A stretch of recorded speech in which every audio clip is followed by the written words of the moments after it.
주하 주세입니다. 이 카카오와 네이버 최근 두 기업의 주가 아주 어마무시합니다. 연일 신고가를 갈아치우다 보니 이제는 네카오라는 신조어까지 생겼는데요. 특히 6월 23일 카카오와 네이버의 시총은 하루 만에 8조 가까이나 불어나기도 했습니다. 이 시가총액이 오르면 회사에 어떤 이득이 있을까요? 이 주식 매매하시면서 한 번쯤 궁금할 법한 그런 내용들일 수 있겠는데요. 오늘은 주쌤과 함께 이 시가총액의 의미에 대해서 알아보는 시간 가져볼까 합니다. 영상 시작하기 전에 구독과 좋아요 버튼 꾹 눌러주시고요. 그럼 오늘의 영상 시작해보도록 하겠습니다.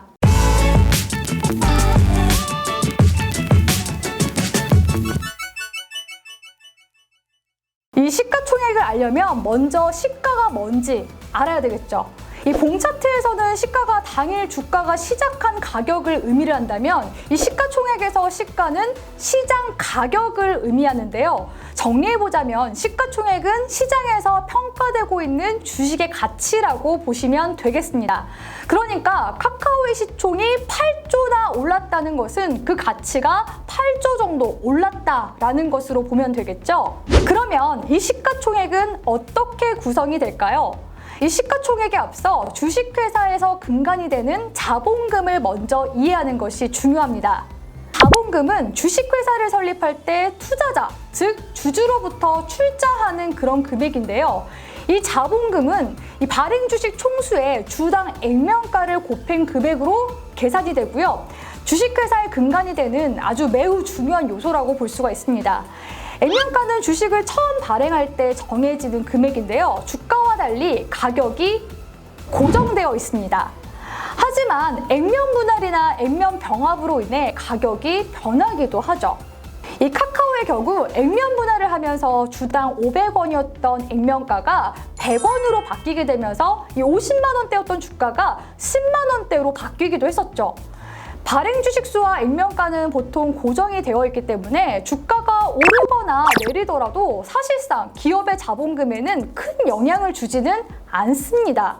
그러면 주가 상승이 기업에 아무런 영향을 안 끼치는 건 아니냐고요? 이 기본적으로 기업이 증시에 상장을 하면 자금 조달이 용이하다 라는 그런 장점이 있다는 거 주쌤이 강의 통해서 매번 말씀드리는 부분인데요.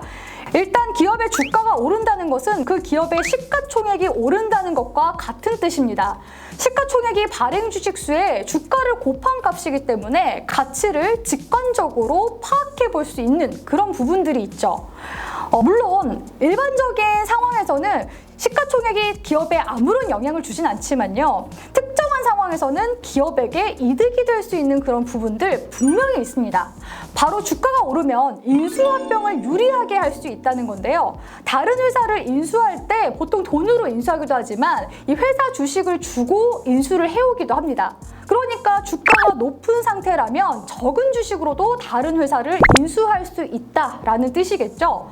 또 주가가 상승할 경우 자금 조달을 더 유용하게 할 수 있다는 장점들이 있는데요. 회사에서 돈이 필요할 때 유상증자를 통해 새롭게 신주를 발행함으로써 돈을 융통시킬 수 있다라고 제가 이전 강의에서 얘기를 했었죠. 이 경우에 주가가 낮으면 주식을 많이 발행해야 되기 때문에 경영권에 타격을 입는 그런 상황이 생길 수도 있습니다.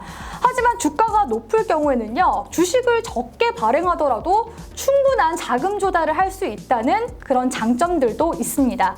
또 이외에도 시가총액이 오르면 기업에 직간접적으로 긍정적인 이미지가 생기는 것은 물론이고요. 또 은행의 대출을 받을 때에도 유리하다라는 점들을 들어볼 수 있을 것 같습니다. 자, 오늘은 시가총액이 갖는 의미에 대해서 알아봤는데요. 막상 이 기업의 입장에서는 시가총액이 오르더라도 자본이 늘어나는 것이 아니기 때문에 사실상 그림의 떡과 같지 않나 싶으실 수도 있을 것 같습니다.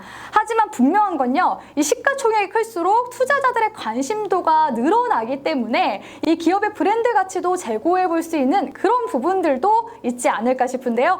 끝으로 오늘의 영상이 유익하셨다면 구독과 좋아요 버튼 꾹 눌러주시고요. 그럼 오늘도 가자!